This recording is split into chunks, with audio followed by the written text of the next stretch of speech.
In step 3 of the color management process, we will soft-proof an edited image, which will show us what the final printed proof should look like using the printer and paper combination that we have chosen. We will be doing the soft-proofing in Lightroom. This can also be done in Photoshop. Here we have a flower image that we would like to soft-proof before we print it.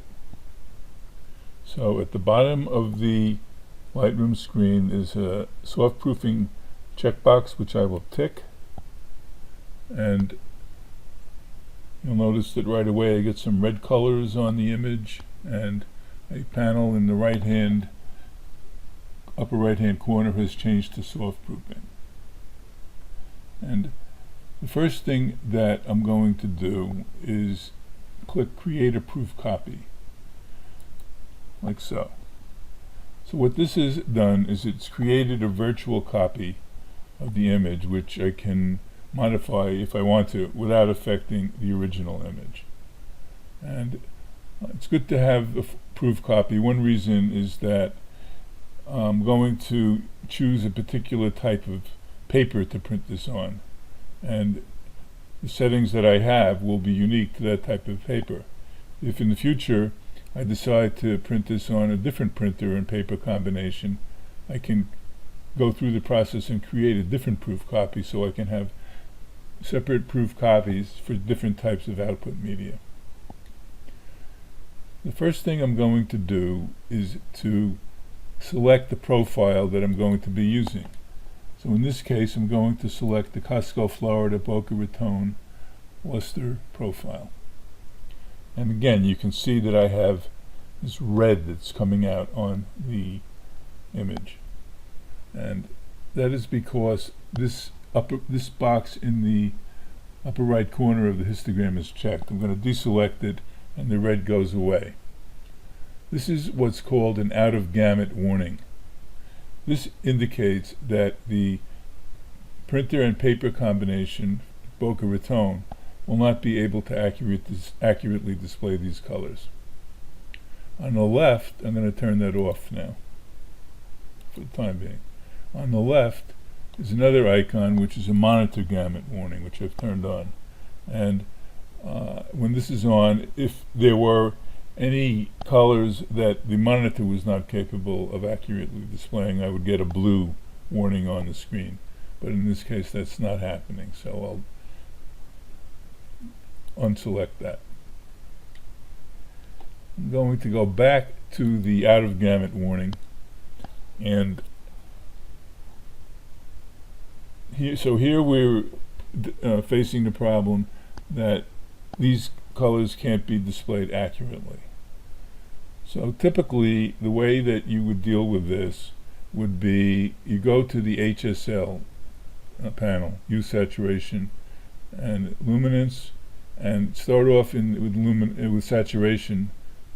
Select the targeted adjustment tool and put it onto the red warning area and drag down to desaturate a little bit. And now those colors are in gamut, and the warning has gone away.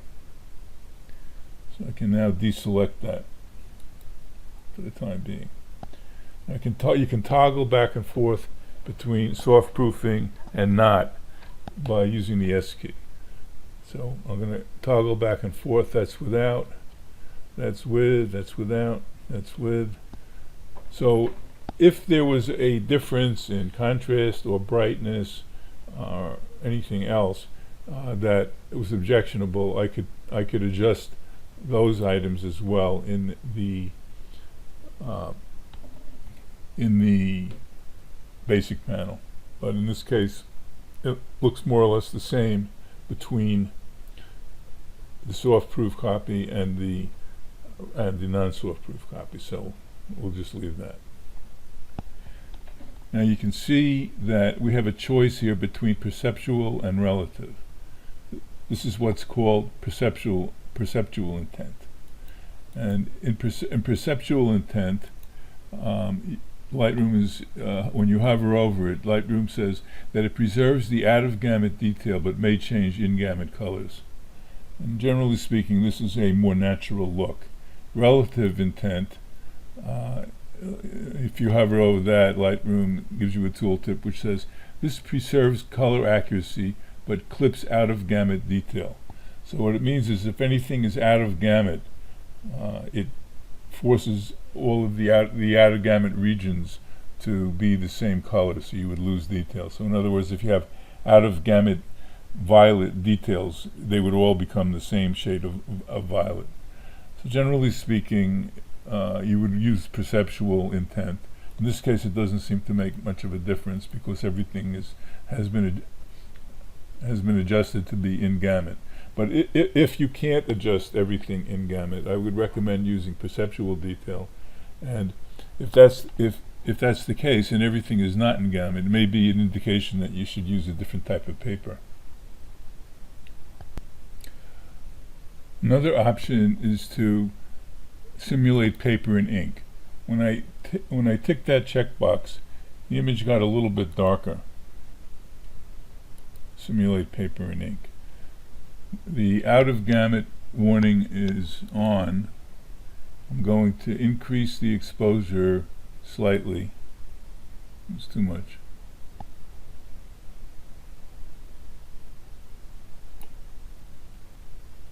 Do it by putting my cursor inside the numerical box for exposure and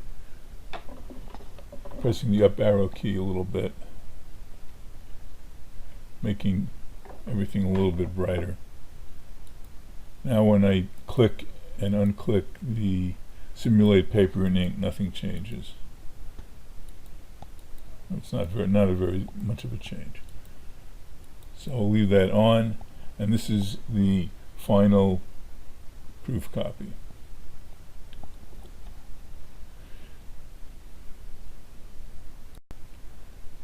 So that's an example of how to do soft proofing.